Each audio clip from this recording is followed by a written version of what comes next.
Mardi 3 octobre 2023, mesdames et messieurs, bonsoir et bienvenue dans cette nouvelle édition de Journal de Viva en version française. Dans les actualités de ce jour, parlons politique. Madagascar bat dans nos cœurs le patriotisme, c'est ce qui nous unit et nous rassemble et c'est ce que nous mettrons en valeur, a déclaré le président Andry Rajoelina au siège de ce candidat numéro 3 à Ivange aujourd'hui lors de l'Assemblée générale de la plateforme d'Irmar où ici carré Chamirakamni Andry Rajoelina.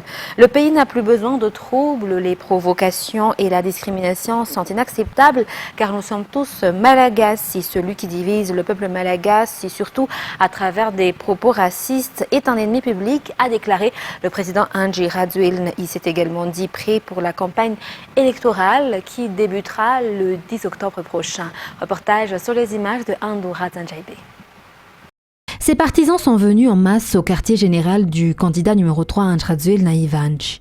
Des partisans issus de toutes les régions de la Grande Île, constitués de membres d'associations, d'hommes politiques, de sportifs, de Tangalamen et d'autres notables, se sont retrouvés dans la matinée pour annoncer leur soutien au candidat Andry Rajoelina à travers la plateforme Irmar. Le patriotisme nous unit, a déclaré aujourd'hui le président Andry Rajoelina lors de son discours. Madagascar bat dans nos cœurs et son développement nous tient également à cœur, raison pour laquelle nous sommes venus nombreux. Je tiens à montrer ma reconnaissance et ma gratitude. C'est cet amour qui nous anime et nous rassemble. L'amour de la patrie, a-t-il ajouté, avant de marteler que ce ne sont pas ces agitateurs, ceux qui se qualifient d'opposition, qui jugeront ma patriotisme. Le candidat numéro 3 a clamé haut et fort qu'il est né de père et de mère malgaches et qui s'est consacré pour le pays. Personne ne peut m'enlever cela ni remettre en question mon patriotisme, a réitéré Andry Rajoelina. Il a déclaré par ailleurs qu'il n'a pas besoin de procéder à une pré-campagne. Les réalisations au cours des 5 dernières années parlent d'eux-mêmes et j'attends la date du début officiel de la campagne pour commencer ma tournée dans tout Madagascar, a précisé le candidat Andry Rajoelina qui a continué qu'il respecte la loi car la rencontre de ce jour se déroule dans sa propriété, ce qui est tout à fait légal. On respecte la Constitution, nous sommes chez moi, nous avons rassemblé l'ensemble qui soutient le président Rajoelina. Donc il y a la jeunesse, il y a également les partis politiques, mais également l'ensemble du comité de soutien qui se réunissent ici aujourd'hui. Écoutez, moi je respecte la Constitution et la loi, et donc ils réunissent les gens et la population dans la rue, c'est ce qui fait la différence. Moi je suis chez moi, tout le monde peut réunir qui que ce soit chez lui. Vous avez pu apercevoir qu'il y a 100 députés qui sont en train de me soutenir actuellement. L'ensemble des élus, les maires également, ça m'encourage et me donne toujours de la force pour pouvoir continuer le chemin que j'ai tracé pour atteindre l'objectif, pour rattraper le retard de développement de Madagascar. Andry Rajoelina, le candidat numéro 3 dans le bulletin unique, appelle tous ceux qui souhaitent se porter volontaires, soutenir et avoir la volonté de poursuivre le développement déjà entamé depuis ces 5 ans à rejoindre l'Irmar. Le programme mis en œuvre par Andry Rajoelina au cours des 4 années et 8 mois durant lesquels il a dirigé le pays a apporté le développement, la stabilité et a surtout permis d'améliorer les moyens de subsistance des agriculteurs selon le témoignage de leurs représentants. Aujourd'hui, la jeunesse malgache n'a pas non plus été oubliée car bon nombre d'entre eux ont reçu des financements pour pouvoir promouvoir leur entreprise et le plus important est que les sportifs malgaches aient eu la place qu'ils méritent grâce à la détermination et le soutien du président Andry Rajoelina, a déclaré les représentants des athlètes malgaches aujourd'hui. Reportage de Anienne Martina Inzarangianso. 80% des Malagasy sont des agriculteurs qui vivent dans l'anxiété depuis de nombreuses années car ils n'ont pas de documents légaux pour leurs terres. Sous l'administration du président Andry Rajoelina, la résolution des litiges fonciers était devenue une priorité, y compris la distribution des certificats fonciers aux paysans. Cela a apporté ses fruits car les agriculteurs sont dans une situation plus stable pour leurs terres et ils ont une garantie pour l'avenir, a déclaré aujourd'hui leurs représentants. Ces derniers ont été convaincus par le travail de développement du secteur rural mené par Andry Rajoelina. Outre la distribution de certificats fonciers, de nombreux projets ont été réalisés pour améliorer le monde rural. Pour pouvoir poursuivre ce travail, il n'y a qu'une seule solution, celle d'unir les forces pour soutenir à nouveau le candidat Andry Rajoelina, ont-ils précisé. Dans le cadre du projet Fiarine, de nombreux jeunes entrepreneurs ont également pu promouvoir leur entreprise. Le défi de Andrazuil pour le peuple malagasy est aussi de restaurer la fierté nationale à travers le sport. Les athlètes malagasy ont admis aujourd'hui que personne n'a fait mieux pour eux que le président Andrazuil au cours des 4 dernières années et 8 mois. Une des 2 mondes des athlètes malagasy est représentée ici par la capitaine d'Ankwai et la mise en place d'un système spécial pour les athlètes à Madagascar pour leur permettre de bénéficier davantage et de vivre à la place qu'ils méritent. Ils ont déclaré ce jour leur confiance en Andrazuil pour la réalisation de cet objectif.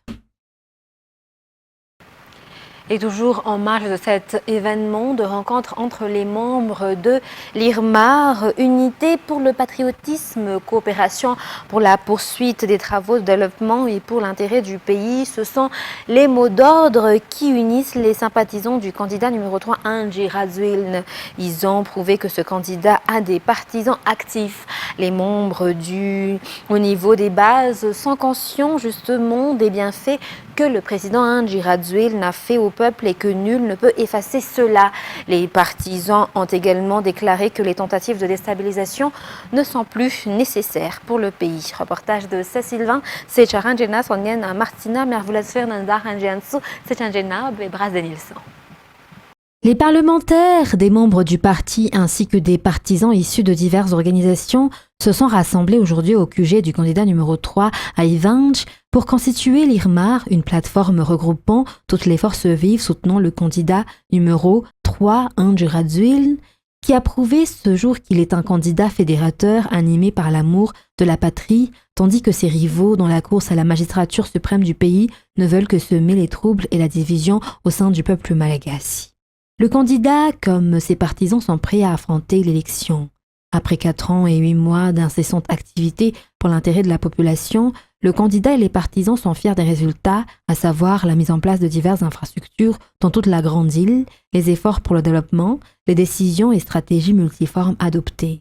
Les partisans ont également déclaré qu'ils se rallient pour soutenir la vision unie par le patriotisme. Nous sommes prêts et attendons avec impatience le développement de Madagascar, ont-ils déclaré. Restons toujours dans cet événement, justement, des rencontres des membres de l'IRMAR. C'est ce qui fait justement de l'actualité aujourd'hui. La Latine Nara Woolman a déclaré que les soi-disant opposants ne sont pas de vrais opposants, mais des fauteurs de troubles. Le doyen des maires a également, de son côté, a déclaré que le processus électoral a été bel et bien respecté par le candidat Andrazuil. Les hommes politiques devraient avoir le courage d'affronter les élections s'ils sont véritablement patriotes, selon ces politiciens. Reportage de Ramalanzatou, vous le Bras de Nilsson. La Latine Nara Woolman fait partie des politiciens qui ont connu de nombreux régimes et gouvernements. Elle était surtout connue pour être souvent du côté de l'opposition. Elle a déclaré qu'il existait une charte signée par les manifestants en 2014 selon laquelle une opposition décente devrait exister dans le pays et non une simple opposition dictée par la haine. Au vu de la situation actuelle, il n'y a pas ici d'opposition mais des fauteurs de troubles, a-t-elle déclaré lors de la rencontre des membres de l'IRMAR aujourd'hui. Le maire de Bemaswin, Jourabé Fakachou Alphonse, est le doyen des maires de Madagascar. Il a traversé de nombreuses administrations. Selon lui, il n'y a rien de contraire aux dispositions de la Constitution dans toutes les démarches pour procéder à l'élection. Il a appelé le peuple à voter le 9 novembre. Et concernant les actualités au niveau des 11 candidats, la manifestation prévue justement par le groupe de ces 11 candidats aujourd'hui sur la place du 13 mai était le même schéma qu'hier, un échec car ils n'ont pas pu accéder justement à la place du 13 mai. À laquelle était généralement paisible, mais les commerçants se plaignent du fait que leurs moyens de subsistance sont perturbés. Reportage de Fin-de-Sénat Mireille et Yves Janel. À 14h, l'heure à laquelle les 11 candidats avaient annoncé leur arrivée ici à Mbudzatouf et à Nalankil, la vie se déroulait normalement. Cependant, les commerçants se disent perturbés dans leur activité, certains ont même peur d'éventuelles émeutes. Les boutiques sont ouvertes mais il y a peu de clients. Certains vendeurs choisissent d'ouvrir uniquement le matin. Cependant, les recettes connaissent une baisse sensible. En raison de l'égoïsme de quelques personnes, ce sont leurs moyens de subsistance qui en font les frais, soulignent ces commerçants. Les forces de l'ordre sont sur place. Les forces de l'ordre sont sur la place du 13 mai et les éléments font des patrouilles pour assurer l'ordre public. Et passons à un autre sujet. À présent, page sociale, il n'y a pas eu de baisse de taux de scolarisation des élèves pour cette année scolaire, d'après les responsables des établissements que nos journalistes Ruth Ristel, Ragout Malal et Yves Janel ont rencontrés. Les parents veillent sur l'enseignement de leurs enfants, selon toujours ce reportage.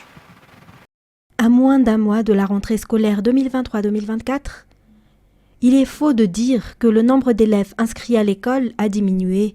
Pour cette école privée qui se trouve à Mboudjou, la directrice annonce que le taux d'inscription est le même que l'année précédente. Ainsi, il ne reste plus que quelques places de disponibles. Il en va de même pour les écoles publiques, comme celle dans la Cisco d'Avarajan. Afin d'améliorer les résultats aux examens, les responsables mettent en œuvre des stratégies au cours de cette nouvelle année scolaire. Aujourd'hui, c'est la rentrée officielle pour la Cisco d'Avarajan. De nombreux événements ont été organisés à cet effet, notamment des défilés, des remises de certificats pour les écoles ayant enregistré un taux de réussite élevé.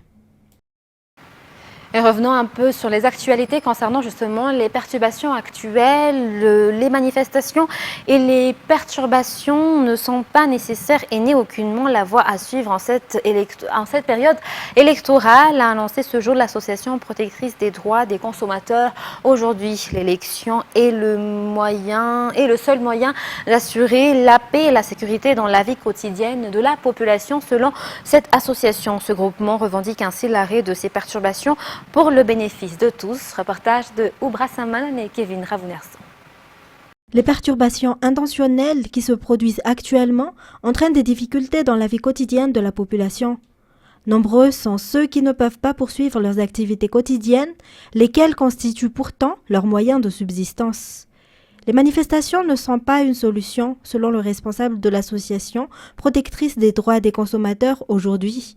C'est la raison pour laquelle ils exigent que l'arrêt de ces manifestations pour le bénéfice de la population et des consommateurs. L'élection est le seul moyen d'assurer la paix et la sécurité à Madagascar, selon toujours leur déclaration. Et dans les actualités internationales de ce soir, Denis Mukwege, le célèbre docteur prix Nobel de la paix 2018 pour sa lutte contre les violences sexuelles, a annoncé hier lundi à Kinshasa sa candidature à la présidentielle du 20 décembre prochain en République démocratique du Congo. France 24. Effectivement, comme on vient de l'entendre, il a dit « Je suis prêt ». C'est en ces termes que le docteur Denis Mukwege s'est déclaré candidat à l'élection présidentielle. Alors, il n'y avait plus beaucoup de suspense puisque des membres de la société civile avaient remis au docteur il y a quelques jours un don de 160 millions de francs congolais. C'est le montant de la caution nécessaire pour se présenter à la présidentielle. Alors, ces derniers jours, d'autres opposants ont rejoint la course à la présidence. Adolphe Muzito et Matata Ponyo, deux anciens premiers ministres qui ont déposé leur dossier de candidature. Autres candidats qui s'apprêtent à déposer leur dossier, Moïse Katumbi et Martin Fayoulou, qui lui a mis fin au suspense. Il avait annoncé que son parti ne déposerait aucune candidature en raison du manque de crédibilité du processus électoral. Mais l'opposant a finalement fait volte-face et annoncé que son parti déposera bien sa candidature. Côté du pouvoir, l'Union sacrée de la nation, un regroupement d'au moins 500 partis politiques, a investi Félix Tshisekedi. Un congrès d'investiture qui a voulu montrer que le chef de l'État sera entouré de ténors de la politique congolaise pour cette élection, comme le ministre de la Défense Jean-Pierre Bemba ou celui de l'économie Vital Kamerhe. Il l'a rappelé durant son discours qui a duré une quarantaine de minutes dans l'une des églises de Kinshasa. Il est là pour le changement, il est là pour apporter des infrastructures, pour apporter une nouveauté au Congo, reconstruire, rebâtir une patrie, comme il a dit. Alors, ça fait 40 ans, il a expliqué qu'il est docteur à l'est du pays, dans l'est du pays où il répare les femmes. C'est de là qu'il tire son surnom. Donc, il a mis cet avantage en avant pour capter son audience et surtout pour montrer qu'il va apporter du changement. Il l'a déjà fait. Il a montré qu'il le faisait déjà pendant 40 ans. Il va montrer qu'il va le refaire pour cette élection. Et le Conseil de sécurité de l'ONU a donné son feu vert hier à l'envoi en Haïti d'une force multinationale menée par le Kenya pour aider la police dépassée par les gangs, mission réclamée depuis un an par Port-au-Prince, la résolution généralisée d'autre part et justement l'embargo sur les armes légères à destination d'Haïti sont également déjà en chemin et qui s'appliquaient jusqu'alors uniquement aux chefs de gang visés par le régime de sanctions mis en place en octobre 2022. Toujours un reportage de France 24. Après un an d'hésitation, le Conseil de sécurité des Nations Unies donne son feu vert. Voici le résultat du vote. 13 votes pour, 2 abstentions, aucun vote contre. Le projet de résolution est adopté. Une mission multinationale sera envoyée en Haïti. Sa composition et son calendrier doivent encore être précisés, mais sa création est un soulagement pour le ministre des Affaires étrangères du pays caribéen. Le vote de ce texte constitue une avancée significative vers la résolution de la crise multidimensionnelle que traverse Haïti. C'est une lueur d'espoir pour le peuple qui subit depuis trop longtemps les conséquences d'une situation politique, socio-économique, sécuritaire et humanitaire difficile. La force n'opérera pas sous drapeau onusien à cause de l'histoire tumultueuse des Nations Unies en Haïti. Menée par le Kenya, elle devrait compter environ 2000 policiers et militaires. Des troupes qui auront fort à faire pour rétablir l'ordre dans le pays. Depuis de nombreux mois, des gangs contrôlent la majorité de la capitale Port-au-Prince. Déjà touchée par la faim et les maladies, la population vit sous la menace de ces groupes criminels qui violent, enlèvent et tuent. Selon un rapport du secrétaire général de l'ONU, Antonio Guterres, 2800 Haïtiens ont été assassinés entre octobre 2022 et juin 2023. La mission multinationale devra assister la police haïtienne aujourd'hui dépassée face aux gangs. L'objectif à terme, améliorer la sécurité pour organiser des élections, les premières dans le pays depuis 2016. Et pour terminer, le fils du président américain Joe Biden, Hunter Biden, comparé aujourd'hui devant un tribunal fédéral du Delaware pour détention illégale d'armes. Son avocat a fait savoir qu'il plaiderait non coupable. France 24. En juin dernier, et par un habile jeu d'avocats, Hunter Biden, le fils du président, s'était cru tiré d'affaire grâce à un accord passé avec le tribunal de Wilmington, dans le Delaware. C'était sans compter sur la pugnacité d'un juge qui, après avoir épluché le dossier, a bien considéré que l'accord était insuffisant. Hunter Biden, à qui il est reproché un délit de parjure au moment où il a souhaité acheter une arme à feu, risque dans cette affaire beaucoup plus qu'il l'imaginait, puisqu'il est question de prison. Le fils du président n'avait tout simplement pas le droit de déclarer s'être libéré de ses addictions à l'alcool et aux drogues en remplissant sa demande d'achat d'une arme. Hunter Biden, qui fait déjà l'objet des assauts du camp républicain dans la procédure de mise en accusation qui vise bien entendu son père. Hunter Biden, qui a toujours bénéficié du soutien indéfectible du président, incarne, il est vrai, aujourd'hui l'une des principales faiblesses du candidat Biden. Si Hunter Biden venait à être condamné, ce que redoute l'entourage du président, et notamment son équipe de campagne, bien sûr, le crédit accordé à la procédure de mise en accusation en vue d'une destitution ne s'en verrait que renforcé, évidemment. Et même si la dite procédure n'a aucune chance d'aboutir, tant qu'une majorité démocrate siégera au Sénat, l'image du président, en revanche, le président en campagne, sera inévitablement abîmée. Mesdames et messieurs, c'est la fin de ce journal. Merci de votre fidélité. Très bonne soirée à tous. Au revoir.